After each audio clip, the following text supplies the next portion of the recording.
Rusia siapkan Piala Dunia tandingan 2026.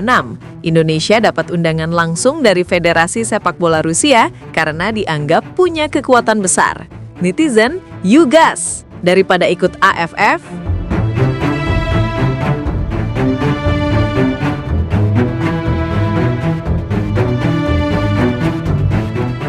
ada kabar yang bikin geger jagat sepak bola internasional.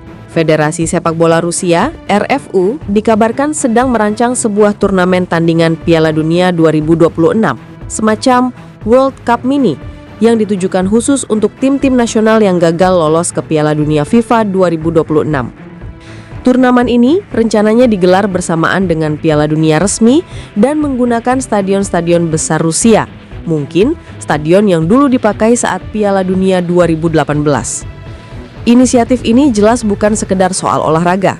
Bagi Rusia, ada pesan politik yang kuat, mempertahankan visibilitas internasional meski mereka terdiskors dari kompetisi FIFA dan UEFA. Sumber melaporkan bahwa ide ini berasal dari RFU sebagai cara untuk menyoroti sanksi yang menimpa mereka dan sekaligus menekan agar pembatasan dicabut. Bagi sebagian pengamat Rusia, turnamen ini adalah simbol kebangkitan di luar sistem FIFA. Jika jadi, pesertanya kemungkinan adalah 8-12 negara yang tidak lolos ke Piala Dunia 2026. Turnamen akan berlangsung di 4 stadion Rusia, fasilitas yang masih sangat layak untuk menyelenggarakan event besar. Di tengah kabar ini, muncul informasi mengejutkan. Indonesia disebut sebagai salah satu negara yang mendapat perhatian khusus dari Federasi Rusia. Karena dianggap memiliki basis pendukung besar dan potensi komersial, Indonesia dikabarkan menerima undangan untuk ikut dalam turnamen tandingan tersebut. Kekuatan besar, kata RFU, menjadikan Indonesia mitra ideal dalam misi diplomasi olahraga mereka. Netizen Indonesia pun mereaksi beragam. Sebagian antusias, yuk gas daripada ikut AFF, karena melihat ini sebagai kesempatan exposure internasional. Sebagian lain berpikir 2 kali tentang implikasi politik dan reputasi. Tapi, apa untungnya bagi Indonesia bila menerima undangan ini? Pertama, ada keuntungan kompetitif, kesempatan untuk bermain melawan tim-tim papan atas dunia yang juga gagal lolos, jadi pengalaman berharga buat pemain Garuda. Kedua, manfaat komersial. Turnamen seperti ini bisa menarik sponsor, hak siar, dan pendapatan besar, terutama karena Rusia bisa menawarkan panggung besar dan infrastruktur mumpuni. Ketiga, secara diplomasi olahraga, ikut turnamen ini bisa memperkuat hubungan bilateral antara PSSI dan Federasi Rusia, membuka peluang kerjasama jangka panjang di sepak bola. Tapi, konsekuensinya tidak ringan. Pertama, risiko reputasi. Terlibat dalam event yang secara simbolis dipakai Rusia untuk menentang sanksi FIFA bisa dilihat sebagai dukungan implisit terhadap agenda politik Rusia.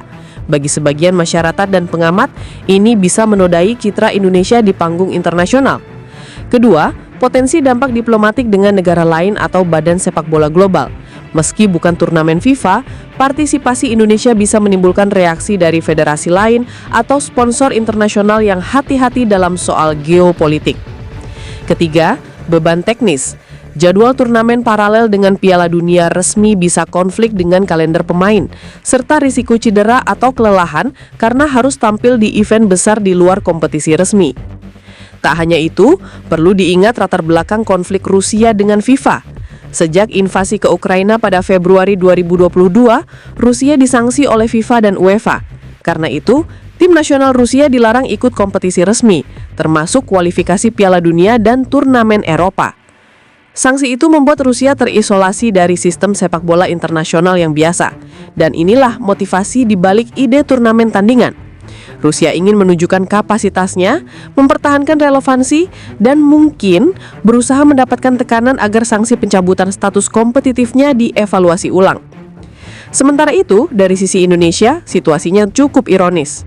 Sebelumnya, PSSI sempat mengkonfirmasi bahwa Rusia pernah menawarkan laga uji coba pada September 2025. Tapi PSSI menyatakan agak berat untuk menerimanya karena pertimbangan teknis. Ada juga laporan media Rusia bahwa Indonesia bisa menghadapi Uzbekistan, Kazakhstan, bahkan Rusia sendiri dalam jeda internasional itu. Di satu sisi, tawaran turnamen tandingan seperti ini bisa jadi golden ticket bagi Indonesia untuk menambah pengalaman di level internasional dan memperkuat brand sepak bolanya. Tapi di sisi lain, keputusan semacam ini penuh resiko. Reputasi, politik, dan hubungan global bisa ikut terpengaruh. PSSI dan para pemangku kepentingan harus jelas soal pesan apa yang ingin mereka kirim ke publik dan dunia. Apakah ini semata strategi sportif atau bagian dari permainan diplomatik lebih besar? Sekarang, bayangkan Indonesia benar-benar ikut. Garuda melawan tim-tim besar yang tak lolos Piala Dunia di stadion-stadion Rusia. Sorotan global, liputan media besar, dan kemungkinan pendapatan besar. Tapi bersamaan, ada pertanyaan moral. Apakah ikut berarti mendukung narasi Rusia soal isolasi sepak bola mereka? Dan bagaimana reaksi negara-negara lain, federasi, fans, sponsor, kalau Indonesia dilihat sebagai bagian dari turnamen tandingan politik? Kesimpulannya, ide Piala Dunia Tandingan Rusia 2026 bukan sekedar wacana olahraga. Ini ajang geopolitik, simbol ambisi Rusia untuk tetap relevan di kancah sepak bola internasional, sekaligus peluang strategis bagi negara-negara non-qualifier seperti Indonesia untuk mengukir jejak mereka sendiri. Tapi langkah itu harus diambil dengan hati-hati. Gas boleh, asal gas dengan perhitungan, bukan sekedar karena godaan panggung besar, tapi karena visi jangka panjang yang jelas dan matang.